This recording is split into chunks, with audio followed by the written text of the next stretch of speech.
You're listening to RCFlightCast podcast with Frank Betts. Alrighty, gyros and RC planes, what they do and how to set them up. And also I got a little bonus towards the end there. It's where to get the good ones. So today's episode of RC Flightcast is all about something that can make flying your RC plane smoother, easier, and a whole lot more stable. Especially if you're flying in gusty winds or just starting out. And I'm talking about the gyro, or more officially, the gyroscopic stabilizer. And a gyro in your RC plane is an electric sensor that detects unwanted movement, such as sudden yaw, pitch, or roll, and automatically corrects for it by adjusting your control surfaces. It doesn't make your decisions for you, but it helps smooth out your flying. It senses how the plane is rotating in space and reacts faster than you can, so keeping it pointed the way you want. And gyros are particularly helpful in windy conditions, takeoff and landing, flying smaller or twitchier planes, FPV flights, which would be the first-person view, and then trainer aircraft for beginners. And usually they're 3-axis gyros. Most modern RC gyros are 3-axis units, meaning they provide stabilization and roll, which would be ailerons, pitch would be elevator, and yaw would be rudder. And you can usually assign the level of stabilization or even turn it on or off entirely from your transmitter. There's 2 major flavors you'll find in RC aircraft. You got your standalone gyros. These are small boxes that go between your receiver and servo, and you mount them flat in your fuselage and wire them in line with the channels you want stabilized. Receiver integrated gyros. Some modern receivers come with gyros built in, like Spectrum's AR series with the ASX or AS3X, or the FlySky FS IA6B, and those have the internal stabilization. And here's some flight modes you'll hear about. Many gyros offer different modes. You got your rate mode, which is normal, reacts to changes in rotation and resists it. More natural feel, great for general flying. You got your heading hold mode, which is locks in the heading. It tries to maintain a heading unless you tell it otherwise, and popular for windy days or hovering. Auto level mode. Plane levels itself when you release the sticks. Great for training and recovery. You'll often configure these modes to be switchable in flight using a 3-position switch on your transmitter. How to set one up. Here's a simplified walkthrough of setting up a standalone 3-axis gyro on your RC plane. And number 1 is mounting. Use foam tape to mount the gyro flat and centered near the plane's CG. Make sure it's aligned correctly per the gyro's instructions. That is true. The gyro you have, or even in the instructions that come with the plane that has the built-in gyro in it, the instruction book will tell you how to work with that gyro system to make sure that it's set safe into your plane and not going to flop around or come loose or anything. Then you got the wiring. Plug each of your plane servos into the gyro instead of the receiver. Then run wires from the gyro back to the receiver. So some gyros include a separate wire for gain channel control. And this goes to an auxiliary port so you can adjust the gyro effect from your transmitter. Now the one I got is Bluetooth. And it's you have to set it up, through your phone app. There's a phone app you can get. And let me see my notes here. Yeah, it's the Reflex version 3.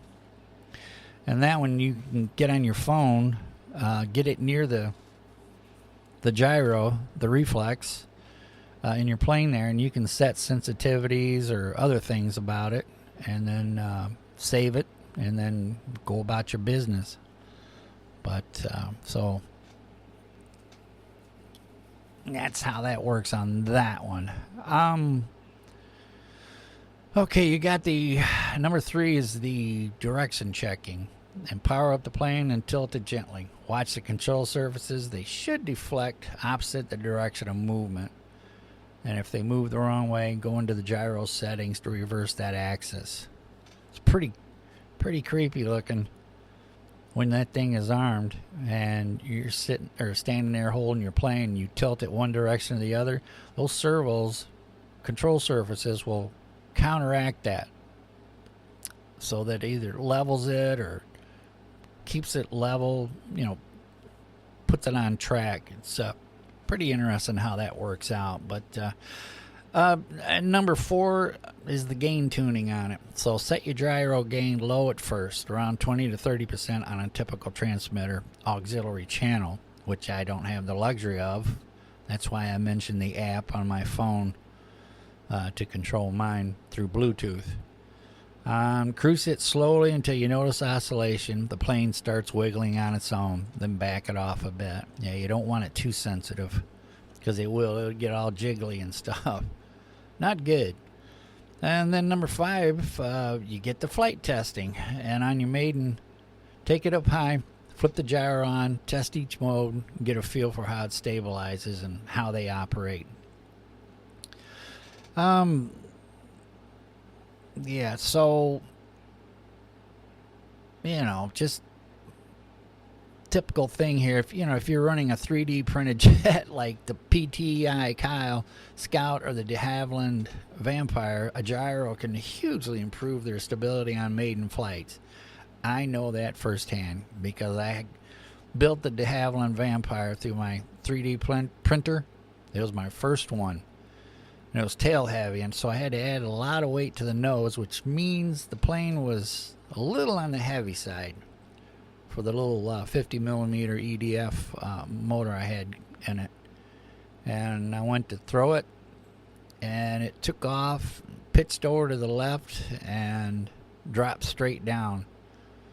And I think if I would have had a gyro in there, that would have helped greatly. But I was in a hurry to fly the plane, and I got a chance to watch it completely disassemble itself right in front of me. So anyway, gyros are a good thing. Let's see here. What else we got? Yeah, okay, well, just to kind of add on a little bit, let me get my notes here. As far as the gyros go,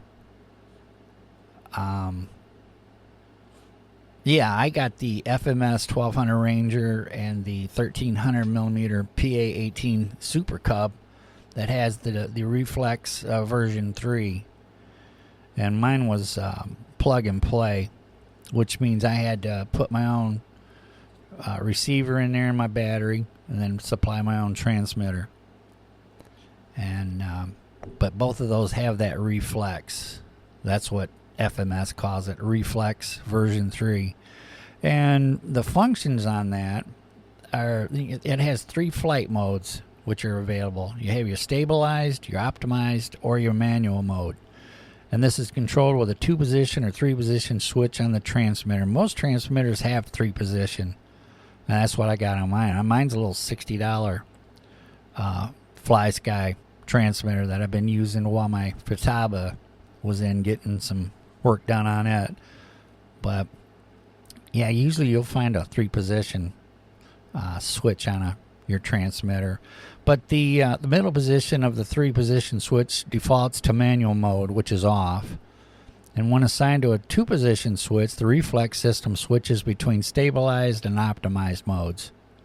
So breaking it down a little bit, stabilized mode is designed for beginners.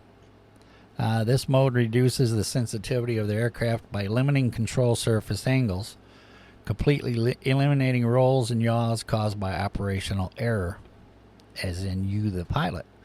And it's maximizing the flight safety. When switched to this mode, the aircraft can quickly level itself from any attitude when the pilot is not actively controlling it. Reflex stabilized mode is the most reliable co-pilot for beginner pilots. And then you have the manual mode. It turns off all gyro functionality. The aircraft is flown completely manually when the gyro is off. So you're on your own on the manual mode. And then you get to the optimized mode, You, uh-oh, there goes my dog screaming. That dog loves the outdoors. Yeah, optimized mode, utilizing advanced solid-state gyros. The Reflex system maintains aircraft attitude by counteracting in-flight upsets, from gusts to crosswinds. With Reflex, even smaller craft will fly with the confidence of something much larger. And it is great. I mean, I have no problems flying an airplane all by itself, but with that optimized mode on, and you're coming in and it's gusty out or a little crosswind action, there ain't nothing like it, because it helps you right out when it comes into landing, for the landing. Yeah, let's see here. Okay, the RC gyros used for stabilizing model airplanes and vehicles can be purchased online from various retailers. Major online stores like Amazon and especially hobby shops such as Horizon Hobby, Tower Hobbies, and Motion RC offer a wide selection of RC gyros, and including those for airplanes, cars, and boats. eBay also has listings for RC gyros, including both new and pre-owned options. Here are some places to buy RC gyros online. Amazon's one of them. A large selection of gyros for various RC vehicles, including those for cars, planes, and boats, can be found on Amazon. Duh, no kidding. And then you got Horizon Hobby. Good old trusty Horizon Hobby. This site specializes in RC vehicles and accessories, including a variety of gyros. And then you have Tower Hobbies. That's another site with a wide range of RC gyros covering different types and applications. And then you have Motion RC. That's a good site, Motion RC. Specializing in RC planes, Motion RC also offers a selection of gyros and stabilizers for model aircraft. And then, of course, you got your eBay. You can find a wide range of RC gyros there, including both new and used options. So, yeah, like I said, the Reflex version 3, which is what I got off of FMS, I think I paid $36 for it. And it's just a standalone unit, and then you just install it in your plane, and then you download the app. It's a Bluetooth app. Download the app so that your phone can talk to the Reflex, and then you can make all your adjustments, sensitivities, or what have you there.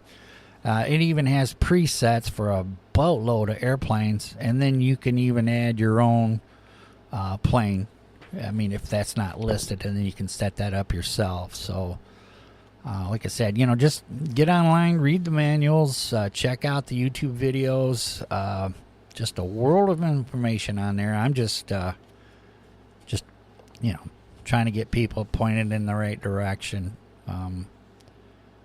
Like I said, I've got that FMS Ranger and that Super Cub. That's my first visit with the Reflex. I had no idea what the heck that was, but as soon as I got up flying and I set the 3-position switch, just trying out the different ways it handles or, works with your flying there, it's amazing. So, yeah, if you get in a little trouble or it's windy or kind of goofy out, you just flip that switch and it'll stabilize it.